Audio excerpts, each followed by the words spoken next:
वहीं अयोध्या के श्री राम जन्मभूमि तीर्थ क्षेत्र ट्रस्ट की बैठक के बाद ट्रस्ट के कोषाध्यक्ष गोविंद गिरी ने चढ़ावा चोरी के विवाद पर महत्वपूर्ण बयान दिया। उन्होंने स्वीकार कर लिया है कि इस पूरे घटनाक्रम में बहुत बड़ी गलती हुई है और इससे करोड़ों राम भक्तों की भावनाओं को ठेस पहुंची है। गोविंद गिरी ने कहा कि चढ़ावे की व्यवस्था में कुछ खामियां थी जिन्हें ट्रस्ट ने गंभीरता से स्वीकार कर लिया है। उन्होंने कहा कि इस घटना से ट्रस्ट के सभी सदस्य आहत हैं और भविष्य में ऐसी स्थिति दोबारा न हो, इसके लिए व्यवस्था को और अधिक मजबूत और पारदर्शी बनाया जाएगा। कोषाध्यक्ष ने कहा कि श्री राम मंदिर करोड़ों श्रद्धालुओं की आस्था का केंद्र है और ट्रस्ट इस विश्वास को बनाए रखने के लिए पूरी जिम्मेदारी के साथ काम करेगा। उन्होंने भरोसा दिलाया कि चढ़ावे के प्रबंधन और सुरक्षा व्यवस्था की समीक्षा कर आवश्यक सुधार किए जाएंगे। बैठक में ट्रस्ट के सदस्यों ने घटना पर चिंता जताई और व्यवस्थागत कमियों को दूर करने पर चर्चा की। ट्रस्ट का कहना है कि श्रद्धालुओं के विश्वास और मंदिर की गरिमा सर्वोच्च प्राथमिकता है तथा भविष्य में ऐसी घटनाओं की पुनरावृत्ति रोकने के लिए प्रभावी कदम उठाए जाएंगे। जो समिति की बैठक हुई उसमें ये फैसला निकलकर सामने आया है और समिति ने स्वीकार किया है कि इस पूरे मामले में भारी चूक हुई है।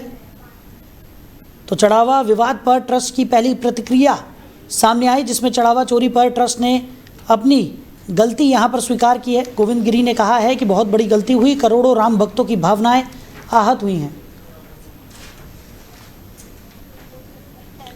और इसी खबर पर ज़्यादा चर्चा के लिए हमारे मैनेजिंग एडिटर रमेश ठाकुर जी हमारे साथ जुड़ गए हैं। रमेश जी, पहली प्रतिक्रिया ट्रस्ट की सामने आ गई है और उसमें साफ तौर पर अपनी गलती स्वीकार करती हुई ट्रस्ट नजर आई है। गोविंद गिरी ने कहा है कि बहुत बड़ी गलती हुई है, करोड़ों राम भक्तों की भावनाएं आहत हुई हैं और आगे भविष्य में इस तरीके की पुनरावृत्ति ना हो, उसको लेकर ठोस कदम यहां पर उठाए जाएंगे। क्या कहेंगे सर? नहीं, देखो, सबसे बड़ी बात यह है कि इन्होंने अपनी गलती मानी, क्योंकि गलती मानने वाला हमेशा ये समझेगा कि उनके अंदर कम से कम ये इंसानियत तो है, उन्होंने गलती मानी है। अब दूसरी बात, जिस तरीके से दिलासा ये दे रहे हैं कि दोबारा से गलती नहीं होगी, लेकिन दूसरा मौका तो राम भक्त नहीं देंगे ना आपको। अब इसमें ठोस कदम की जहां तक बात आई जा रही, क्या इनको बाहर निकाला जा रहा है, पूरी व्यवस्था को रिफॉर्म किया जा रहा है, या जो ट्रस्ट है उसमें जैसे हम लोग पहले दिन से कह रहे हैं कि इसमें रिटायर्ड जज हो कोई या रिटायर्ड कोई आईएएस वगैरह हो, उसकी एक कमेटी गठित की जाए और जिसके नेतृत्व में जो मॉनिटर करे और सीसीटीवी कैमरे वगैरह जितने लगे हैं वो पर डे उस पर जांच हो। इस तरीके की गलतियां दोबारा ना, क्या इस तरीके की कोई व्यवस्था बन रही है? मुझे लग रहा है इस पे भी जो अंधेरे बादल हैं उसको भी साफ करना चाहिए और जिसकी हम उम्मीद लगाए बैठे थे वो चीजें बाहर निकल के नहीं आ पाई हैं। जी। लेकिन जिस तरीके से ये पूरा मामला चल रहा था, सबकी नज़रें इस अहम बैठक पर टिकी हुई थी जो आज हुई है, और जिस तरीके से गोविंद गिरी महाराज का बयान सामने आया, उन्होंने साफ तौर पर ये कहा है कि ट्रस्ट की कहीं ना कहीं बहुत बड़ी गलती है, लोगों की भावनाएं भी आहत हुई हैं। लेकिन अब इसका खामियाजा क्या? क्योंकि सवाल ये खड़ा हो रहा है, जिस तरीके से चंपत राय की तरफ से और अनिल मिश्रा की तरफ से अपने इस्तीफे की पेशकश यहाँ पर की गई, उसके बाद उनके इस्तीफे को लेकर क्या कुछ निकलकर सामने आएगा, या आने वाले समय में जो एसआईटी जांच है उसको लेकर अब आगे जिन लोगों के नाम निकलकर सामने आएंगे उनके खिलाफ किस तरीके की कार्रवाई होगी?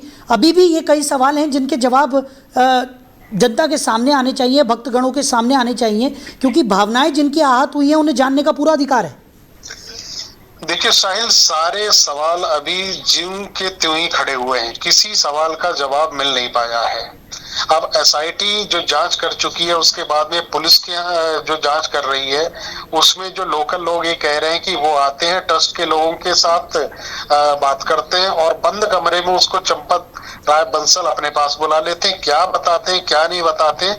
कुल मिला के ऐसा लग रहा है कि चंपत राय बंसल जो बता रहे हैं उसी हिसाब से पुलिस काम कर रही है और किसी से मिल नहीं रहे, किसी से बात नहीं कर रहे। तो इससे तो वही है, किसी तरीके से आप लोग प्रोग्राम को जितना ही हुआ है पूरा एपिसोड उसको मैनेज करने के लिए उसके ऊपर आप पर्दा डालने की आप कोशिश कर रहे हो।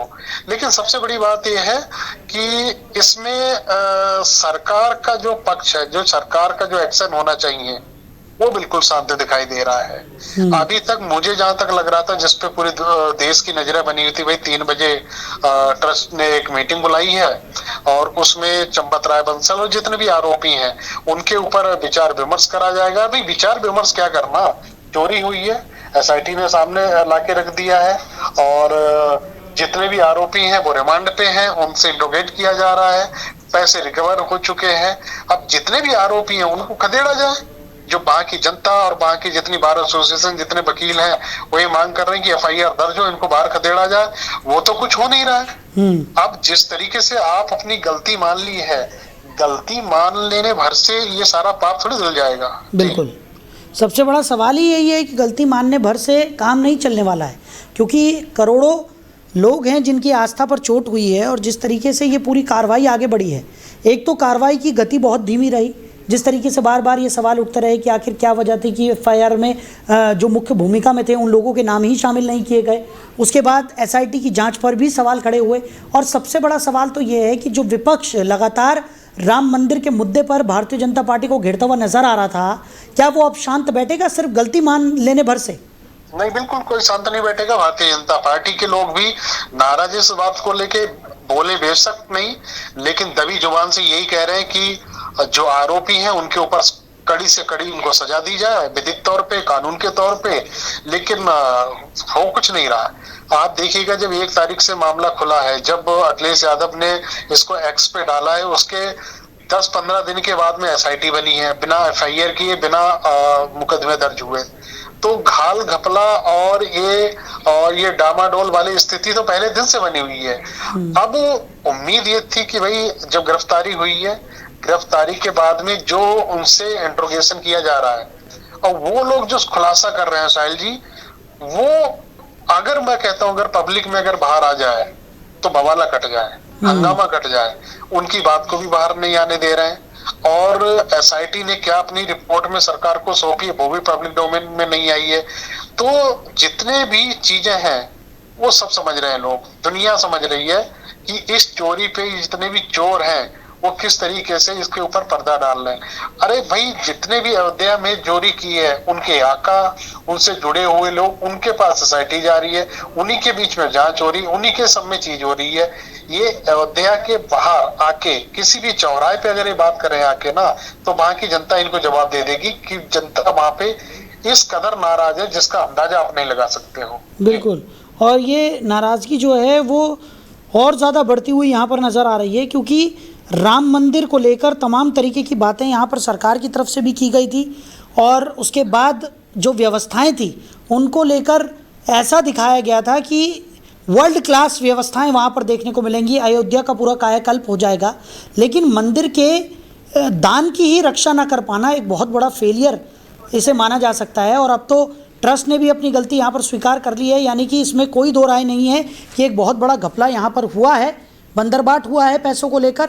और विपक्ष जो आरोप लगा रहा था वो कहीं ना कहीं सही साबित होते हुए नजर आ रहे हैं। दूसरी तरफ कई वो लोग भी हैं जिन्होंने राम मंदिर के निर्माण में बेहद अहम भूमिका निभाई। कई लोगों के नाम आपको याद होंगे क्योंकि एक लंबा कार्यकाल आपका रहा है। विनय कटियार की मैं बात करूंगा, जो लगातार अपनी बेबाकी के लिए जाने जाते हैं और जिस तरीके से राम मंदिर के मुद्दे पर वो हमेशा अपनी बेबाकी से बात रखते हुए नजर आए हैं। उन्होंने अपनी बातें रखी हैं, चाहे वो सरकार के खिलाफ ही क्यों ना गए हों। लेकिन उन लोगों की उस संघर्ष का क्या और लोगों की आस्था का क्या? नहीं, आपने तो एक नाम लिया, विनय कटियार। उससे पहले इस समय जो बड़े नाम है, एल.के. आडवाणी साहब, उमा भारती और गुजर चुके सिंघल साहब, ये ऐसे नाम थे जिन्होंने राम मंदिर के लिए सब कुछ त्याग कर दिया। आज अगर उनकी अगर दिल पे हाथ रख के अगर पूछो तो वो किस कदर नाराज है, इस कदर उनके अंदर गुस्सा है जिसका अंदाजा कोई नहीं लगा सकता है। आप सारी व्यवस्था एक व्यक्ति के ऊपर छोड़ दी, चंपत राय बंसल। और चंपत राय बंसल ने जो चीजों को चंपत करा है वो भी सब सामने है। आपने कहा कि मंदिर में सारी व्यवस्था है। मुझे जहां तक लगता है, जब मैं अभी पिछले साल जब गया था तो वो चीजों मैंने खुद आंखों से देखी। मुझे लगता है कि चप्पे चप्पे पे कैमरा है, पूरा मंदिर कैमरे से लैस है। आधुनिक जितनी भी टेक्नोलॉजी है, सारी की सारी व्यवस्थाएं वहां पे लगी हैं। और ये भी है, यही इनके लिए भारी पड़ गया। अगर मैनुअल तरीके से कोई मंदिर होता, उसमें जैसे पूजा के पैसे वैसे होते हैं, उसको गिनते हैं और बोरियों में भर के एक जगह लगा देते, लेकिन उसमें जितनी भी चोरी हुई, कोई अपने मोजों में पैसे भर रहा है, कोई कहीं भर रहा है, वो सारे के सारे तीसरी कैमरे में, तीसरी आंख में सारे के सारे कैद हो गए। वो वीडियोज आप छोटे छोटे चंक के माध्यम से आप सोशल मीडिया पे देख भी रहे होगे।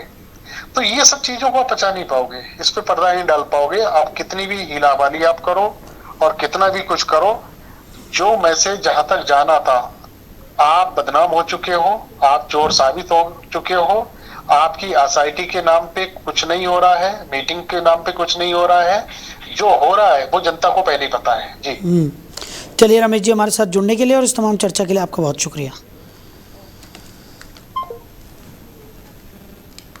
तो आपको बता दें कि चढ़ावा विवाद पर ट्रस्ट की पहली प्रतिक्रिया सामने आ गई है। चढ़ावा चोरी पर ट्रस्ट ने अपनी गलती यहां पर मानी है। गोविंद गिरी बोले, बहुत बड़ी गलती हो गई और करोड़ों राम भक्तों की भावनाएं आहत हुई हैं। ट्रस्ट की तरफ से अपनी गलती मानते हुए ये बयान जारी किया गया है।